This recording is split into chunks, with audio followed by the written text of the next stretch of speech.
Today we will discuss the lecture number 6 on symmetry and group theory. In this lecture we will discuss about the matrix representation of symmetry operation. So first we will discuss about what is a matrix. Matrix is a mathematical concept by which we can solve tedious problems in a very simple way, or by arranging the only numbers in a rectangular array.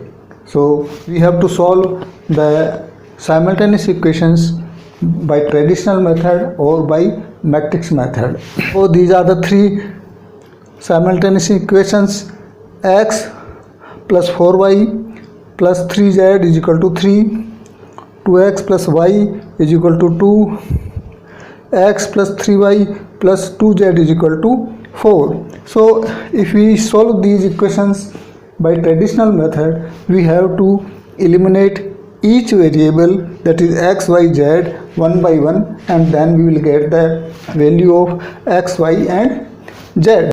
Now we will solve these simultaneous equations by matrix method. So we will take the only numbers in a rectangular array, that is in a matrix 1 4 3 2 1 0 1 3 2. This is the A matrix, and we will determine the A inverse matrix by the method given in the matrix method chapter.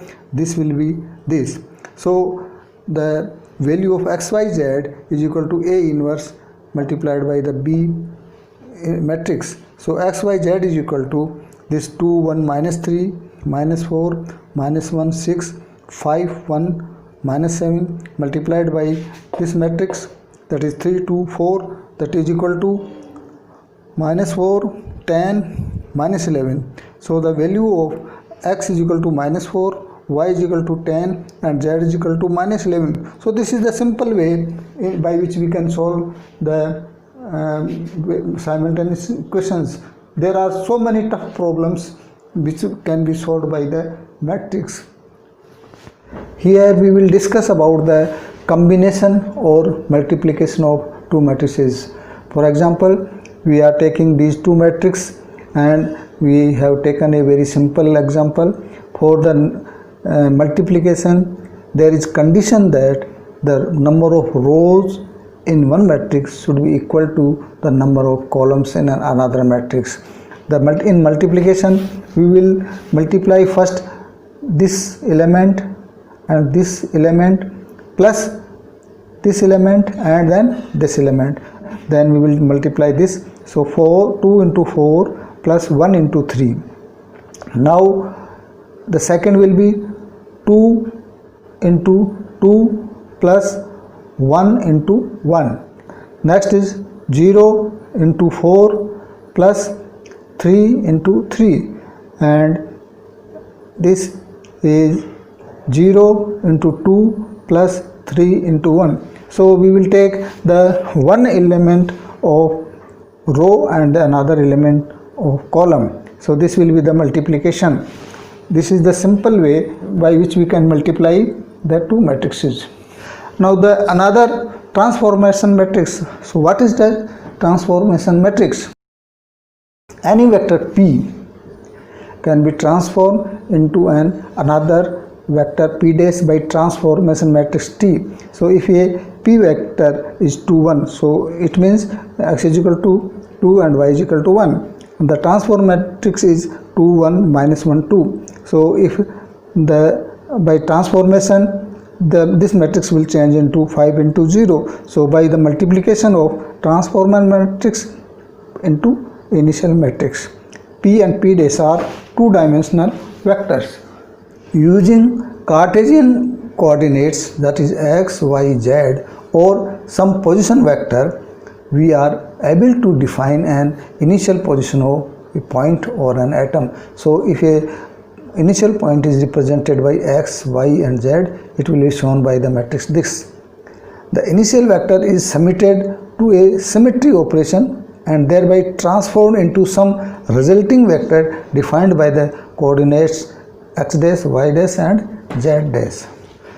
The most primitive symmetry operation is the identity and yields a final vector identical to the initial vector. It is the unity matrix or identity matrix which leaves all coordinates unaffected. So this is the coordinates are x, y and z. If identity operation is carried out, it will remain the same, that is x, y and z.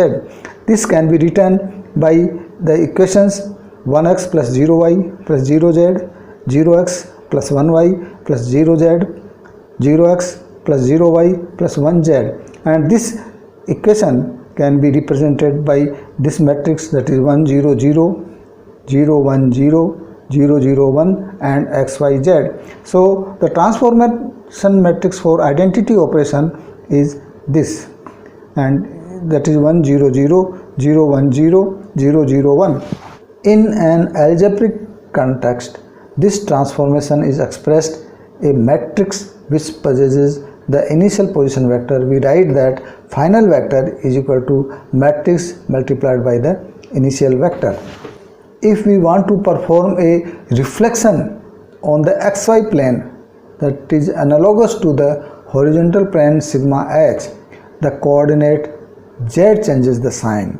Suppose this is the initial position x, y, z. If we take the sigma xy operation, then we will see that the x, y minus z will be there. So this can be written as 1 0 0, 0 1 0, 0 0 minus 1 x, y, z. So the transformation matrix for the reflection on sigma xy plane operation is this, that is 1 0 0, 0 1 0, 0 0 minus 1. The matrices which are applied for performing a reflection on the yz and xz plane, the matrices sigma yz and sigma zx respectively.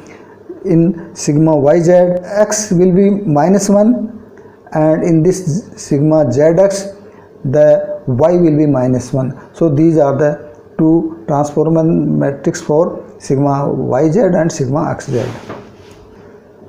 The inversion I relates the coordinates x, y, z with minus x, minus y and minus z, and is connected with the following matrix.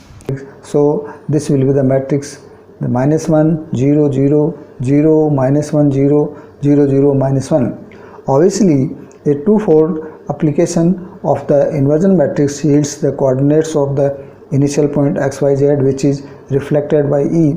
It means if two I matrices are there, inversion matrices are multiplied, then we will get the identity operation. This is given, that is I multiplied by I, that is this, and this will give you the this, that is the identity operation. The matrix for a rotation about z axis by an arbitrary angle theta in clockwise direction is derived easily. If we imagine two-dimensional coordinate planes with identical origin but an angular difference of theta between the axes, in our context of symmetry, we just need to deal with the discrete value of theta, that is equal to 2 pi by n for the angle of rotation. So if we can solve this by the Cn operation will be cos theta sin theta 0 minus sin theta cos theta 0 0 0 1, and instead of theta we can write 2 pi by n. So this is the transformation matrix of Cn. The matrix for a rotation about z axis by an arbitrary angle theta in anti-clockwise direction is, so these are the matrices, transformation matrices for Cn. Here cos theta minus theta 0, sin theta cos theta 0, 0 0 1, and in this theta is replaced by 2 by n. The matrices for the symmetry operations C2z, C3z, C4z, C5z and C6z are obtained easily. The matrices for Cnm as symmetry operations are calculated by an n-fold multiplication of matrix Cn. The symmetry operations C2 around x-axis will be x, y will be minus and z will be minus, and around y axis are x will be minus, y will be y, and z will be z minus. So if C2x is there, this y and z will be minus. If C2y is there, this x will be minus and z will be minus. As we know, rotation reflection to be a combination of rotation and reflection. A matrix representation for this operation is easily to be derived. For instance, to obtain the matrix for rotation reflection, that is S and Z, we multiply the matrices for the fundamental operations sigma xy and Cn. So S and Z will be equal to sigma xy multiplied by Cn. So this is the matrix for xy, sigma xy. This is matrix for Cn. This is this, and we multiply this, we will get this or this. It can be verified the remarkable fact that these matrices combine like the symmetry operations for this. If we combine the sigma xz and sigma yz, the multiplication of this will be this, that is C2z. The sum of diagonal elements of a matrix is called trace or character chi of the matrix. So character of the symmetry operations, these are the symmetry operations, and these are the characters. So for identity it will be 3. We add the diagonal elements, it will be 3. Cn 2 cos theta plus 1. Sigma will be sigma is equal to 1. Sn will be Sn is equal to 2 cos theta minus 1. I is equal to minus 3.